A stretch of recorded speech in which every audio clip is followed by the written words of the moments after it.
आतंकवाद पर double game नहीं चलेगा। सामने बैठा था पाकिस्तान, मौका देख राजनाथ सिंह ने पहलगाम पर रगड़ दिया। नमस्कार, मैं हूं आपके साथ आयुषी गुप्ता।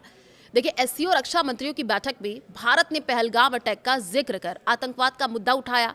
खास बात तो ये रही कि इस बैठक में पाकिस्तान भी मौजूद था। मौका देकर के रक्षा मंत्री राजनाथ सिंह ने सीमा पर आतंकवाद का मुद्दा उठाया और पहलगाम अटैक पर जमकर सुना दिया।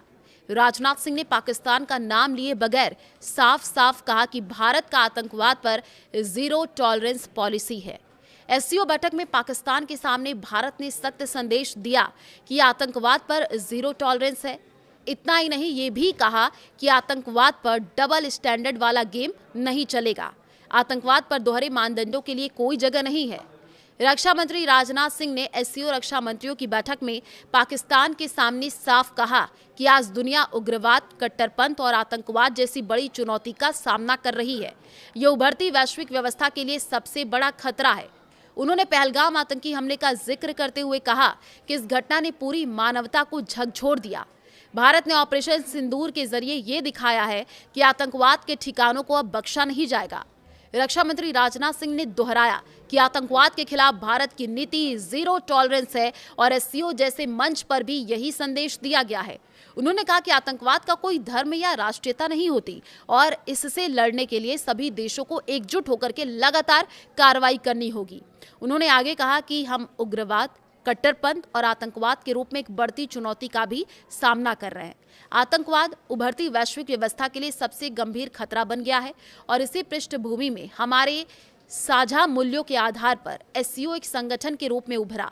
एससीओ ने आतंकवाद के खिलाफ साझा लड़ाई में ऐसे कृत्यों और विचारधाराओं की निंदा की है। इसलिए आतंकवाद रोधी प्रयास इस संगठन का एक मूलभूत सिद्धांत है।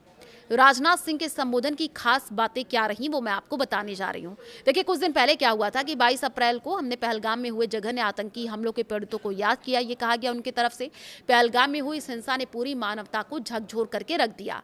ऑपरेशन सिंदूर के दौरान हमने अपने दृढ़ संकल्प का प्रदर्शन किया कि आतंकवाद के केंद्र अब उचित दंड से अछूते नहीं रहेंगे।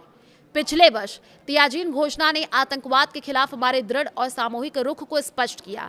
यह आतंकवाद और उसके कर्ताओं के प्रति हमारी शून्य सहिष्णुता की नीति का प्रमाण थे, जिसे इस प्रतिष्ठित मंच ने भी समर्थन दिया। लेकिन हमारी सामूहिक विश्वसनीयता की असली परीक्षा निरंतरता में निहित है। हमें ये नहीं भूलना चाहिए कि आतंकवाद का कोई राष्ट्रीयता या धर्म नहीं होता। शांति और कूटनीति ही रास्ता है, युद्ध नहीं। राजनाथ सिंह ईरान जंग और पश्चिम एशिया का स्थिति पर भी राजनाथ सिंह ने संदेश दिया। राजनाथ सिंह ने कहा कि शंघाई सहयोग संगठन यानी एससीओ विश्व की बड़ी आबादी का प्रतिनिधित्व करता है। इसलिए एक क्षेत्र ही नहीं बल्कि वैश्विक शांति और स्थिरता सुनिश्चित करना हमारी जिम्मेदारी है। उन्होंने जोर दिया कि हमें संवाद और कूटनीति के मार्ग पर चलना चाहिए, न कि लगातार बल प्रयोग के रास्ते पर। उन्होंने कहा कि यह समय हिंसा और युद्ध का नहीं बल्कि शांति और समृद्धि का होना चाहिए। महात्मा गांधी के संदेश को याद करते हुए रक्षा मंत्री ने कहा कि आंख के बदले आंख पूरी दुनिया को अंधा बना देती है और हमें हर कदम उठाने से पहले ये सोचना चाहिए कि उसका गरीब और जरूरतमंद लोगों के जीवन पर क्या प्रभाव पड़ेगा।